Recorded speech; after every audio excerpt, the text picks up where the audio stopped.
খুবই অশনি সংকেত। Are you ready? আপনি অডিয়েন্স না, তবে আপনি যদি সেই অডিয়েন্স হয়ে থাকেন তাহলে আপনার জন্য খারাপ সংবাদ আছে।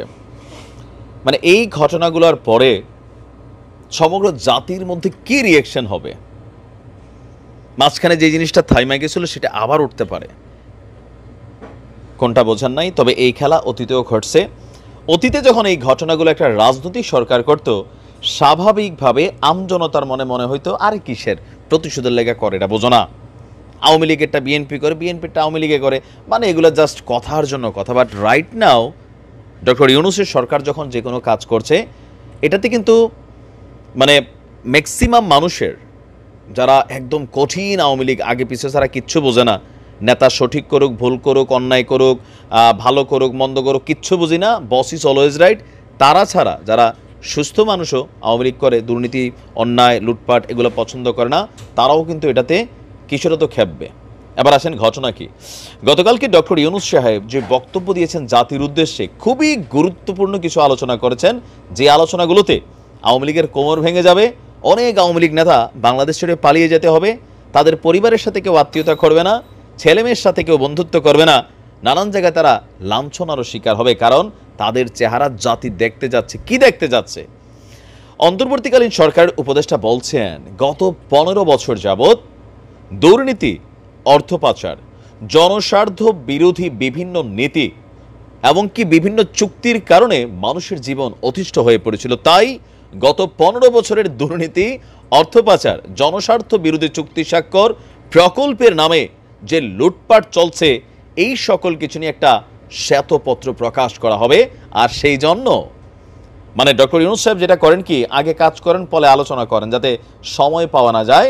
অলরেডি কমিটি গঠন করা হয়েছে। শ্বেতপত্র হচ্ছে সেটা বাংলাদেশে শুধুমাত্র এমপি মন্ত্রীরা না, যারা ধরনের প্রশাসনের বিভিন্ন সেক্টরে বসেছিলেন বা এই দেশে আইসা অন্যান্য কোনো দেশের এজেন্টরা যদি কোনো রকম অবৈধ সুযোগ সুবিধা নিয়ে থাকে, প্রত্যেকের বায়োডাটা সামনে আসতে যাচ্ছে। কে কি পরিমাণ লাড়াচাড়া করছে, কে কি পরিমাণ আলগা পয়সা কামাইছে, কানাডার বেগমপাড়ার বাড়ি কই থেকে আসলো, দুবাইয়ের বাড়ি কই থেকে আসলো, যুক্তরাষ্ট্রের বাড়িগুলা কই থেকে আসলো, কই থেকে মতির ছেলে 15 লক্ষ টাকা দিয়ে ছাগল কিনে, সবার কিন্তু ভাই আমলনামা প্রস্তুত হচ্ছে, চেহারা সহ সামনে আসবে। তিনি বলছেন যে গত 15 বছর সারা দেশে ঘুষের মহাসমুদ্র ছিল, কিভাবে ঘুষ থেকে আমরা মুক্ত হতে পারি তার জন্য আমাদের পরামর্শ দিন।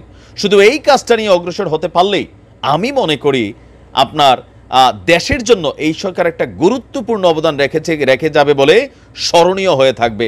আমি কথা দিচ্ছি, আমি এই ব্যাপারে সর্বশক্তি নিয়োজিত করতে যাচ্ছি, অলরেডি করেওছি। তিনি বলছেন আমাদের দেশের দায়িত্ব, আমাদের দায়িত্ব দেশের সব মানুষকে একটি পরিবারের বন্ধনে আবদ্ধ করা।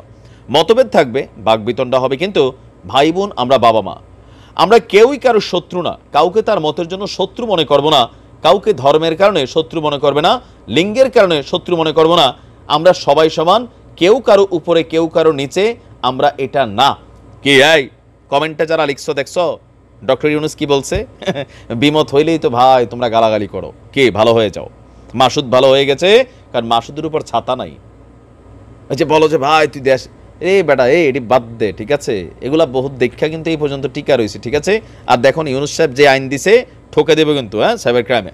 আচ্ছা যাই হোক, তো তিনি বলছেন যে বিভিন্ন দেশের রাষ্ট্রদূত, দাতা সংস্থার প্রতিনিধিদের সাথে আমি বৈঠক করেছি। ছাত্র জনতার অভ্যুত্থানের পর দেশ গঠনের জন্য সকল প্রকার আর্থিক এবং অন্যান্য সহযোগিতার জন্য তাদের কাছে অনুরোধ করেছি। আর অর্থ ছাড়ের যে ইস্যুগুলো আছে সেগুলো আমরা কাজ করব।